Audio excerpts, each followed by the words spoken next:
Magawa tayo ng doormat, mga simple. Ganito tayo gumawa. Kaya, parang tayong mga rita-ritaso na ganyan.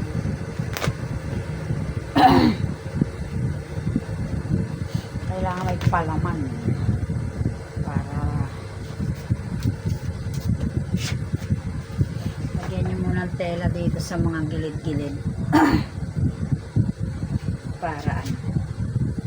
Para may medyo matigas sa gilid, pero manipis lang ha.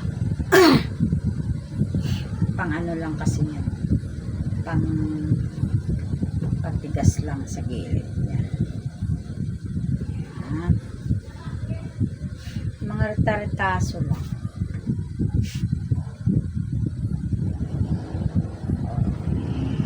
Ang size pala nito sa ilalim na tela ay 16 by 22. Ito namang sa ibabaw na ilalagay natin ay 15 by 21. Magkaiba ng size. Kasi nga minsan di sila nagpapantay. So, ganun siya. Tapos, yung mga nilalagay natin dito, mga pinagtabas-tabasan lang. Ganyan lang.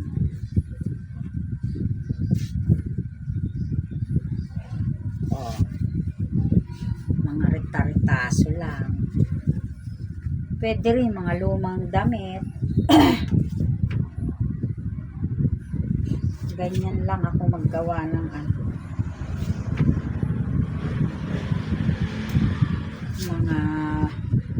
ano natin. Tapos pakiramdaman nyo kung medyo makapal na, kailangan marunong tayong mag-feel. I-feel nyo lang kung okay na siya or hindi. Ganon.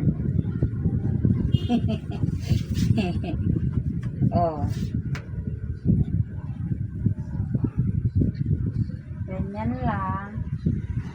Pag doormat, medyo makapal-kapal, ganon. Para maganda sa magandang apakan. Kailangan medyo makapal para magandang inaapakan siya. Kasi pag medyo manipis naman,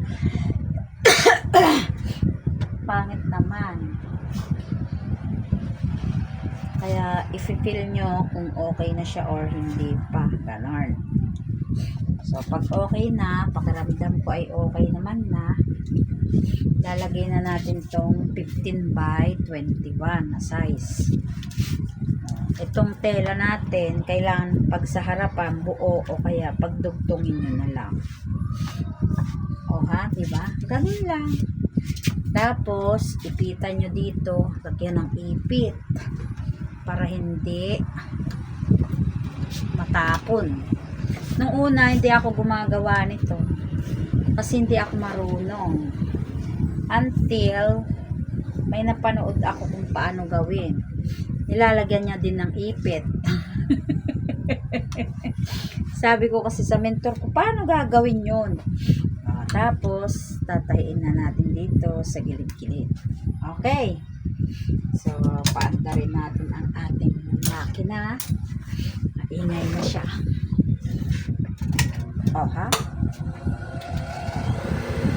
Half inch lang. Tapos medyo hilahin nyo to. Ako medyo hinihila ko lang para magpantay siya. Kasi nung una, hinahayaan ko lang. Lumulukot yung ilalim. Pangit.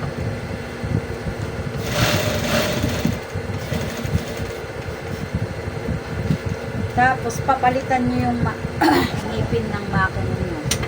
Kailangan malaki. Yung pang doormat po talaga.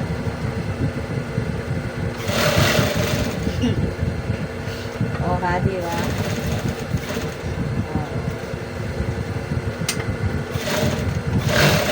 Mga reta-retaso lang yung dito sa amin. Kaya, mura lang ang benta natin. Retaso ng mga pinagtabas-tabasan ko ng cortina, bedsheet, gano'n. Minsan, may tawag dito, may nabibili tayo sa rolyo-rolyo, may sira, gano'n. Sira nito. Merong discoloration, merong ano yan, misprint.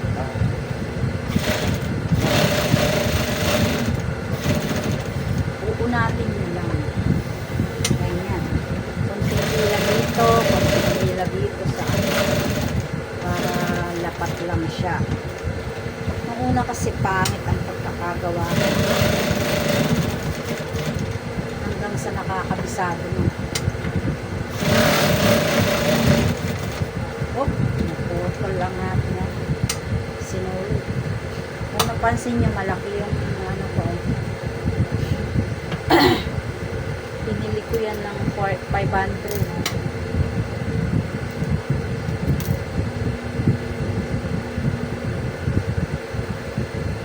Iba yung ano. Dapat nga iba rin yung ano na ito eh. Yung tawag dito. Itong put yung malaki.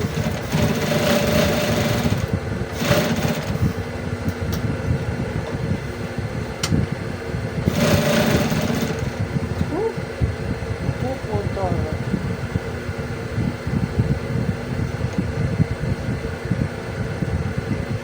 I love you.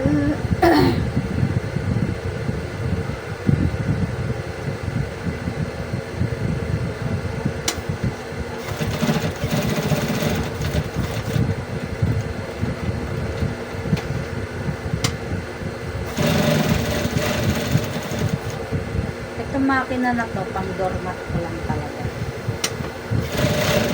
Pero tinatahian ko din ito ng ano, bedsheet. Pwede naman. Pero mostly lang, ginagamit ko lang ito sa doormat. Kasi makapal.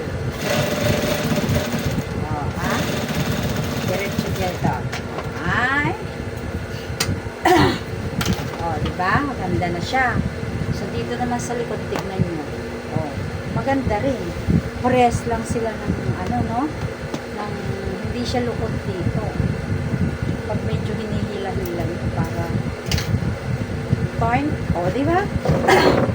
Tapos, tanggalin nyo lang yung mga tag dyan, excess. Oh. Mga excess lang. Tanggalin nyo lang.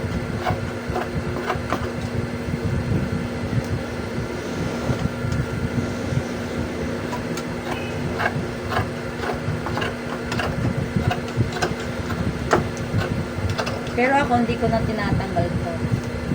Pagka dito lang sa video para malinis lang. O, diba?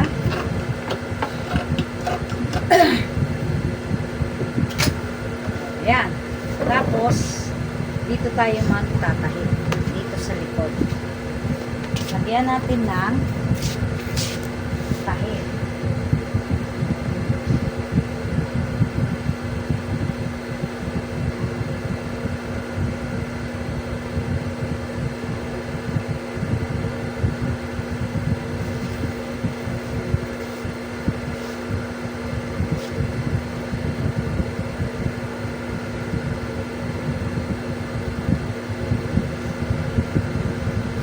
Kasi dito may parang pink red siya. Babagay lang natin. Pink red or ano pwede.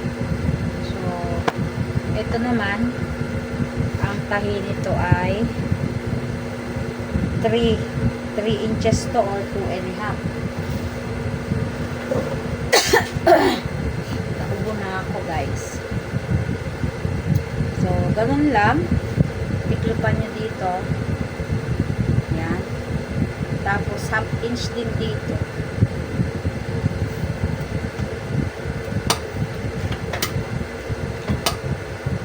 Oh, nawala pa yung ano, naputol.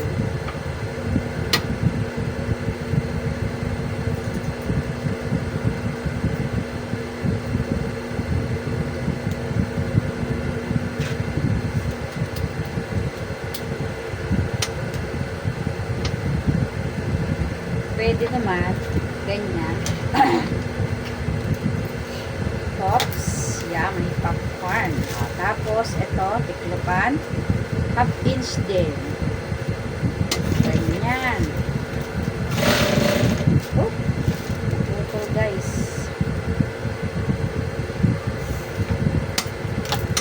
Pagka medyo makapal talagang napuputol-putol minsan ang sinulig, makapal kasi. Lagi yung lalagyan ng langis.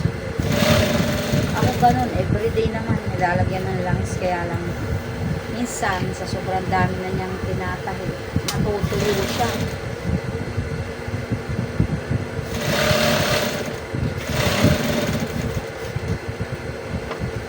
Oh, di ba?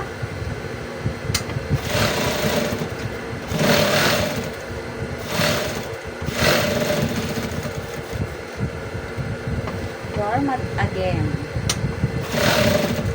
Malapit nang maubos yung doormat natin, kaya ano po kasi ito, yung aking tawag dito,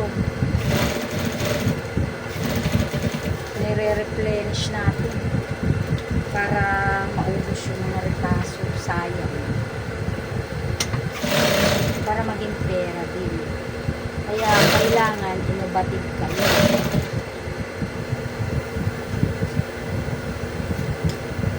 Oh, ganyan. Kailangan pala pagka mananahi ka, ibalik ka. Oh.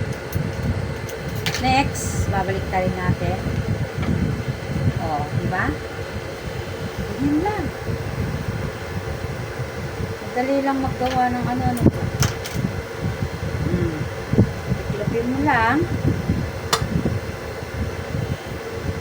Tcharam!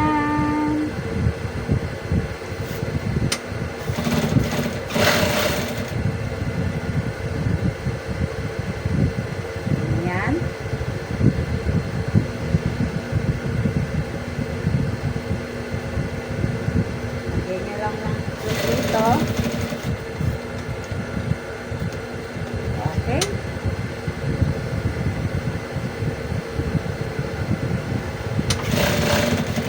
Kahit di na masyadong maganda ang pagkatahi, pwede na. Pagka mga mumurahin lang na ganyan, okay lang. Pero pagka mamahalin naman yung kailangan quality made, ha? Eto, 25 pesos lang.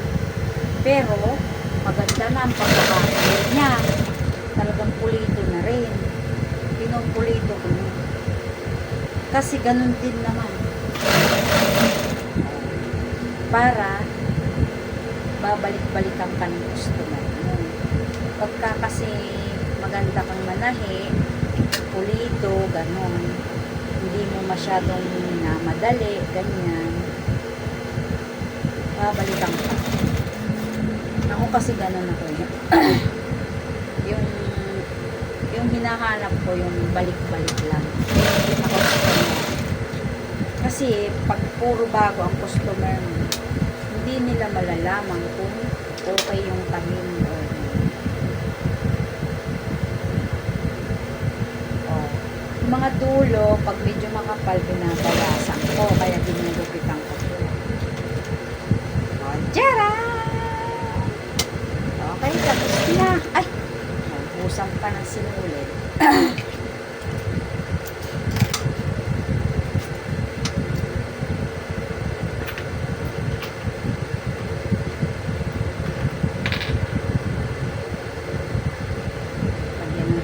Sinulid.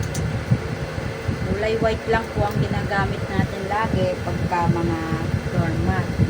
Kasi ang doormat mura lang naman yan. So, white lang. Ang white kasi mura lang yung sinulid niyan, lalo na pag malalaki.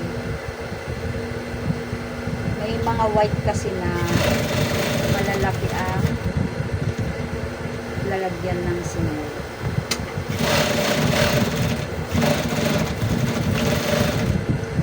Okay. So, ito na po yung ating doormat. Yan po.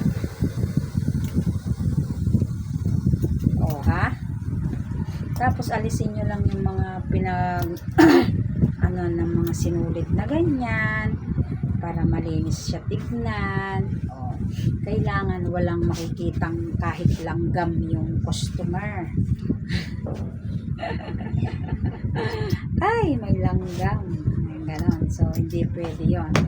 Diba? Tignan nyo po, ang ganda-ganda. O, Jeran, kahit dito naman, o, maganda rin. So, walang pinagkaiba. Diba? O, Jeran! Ayun, thank you for watching.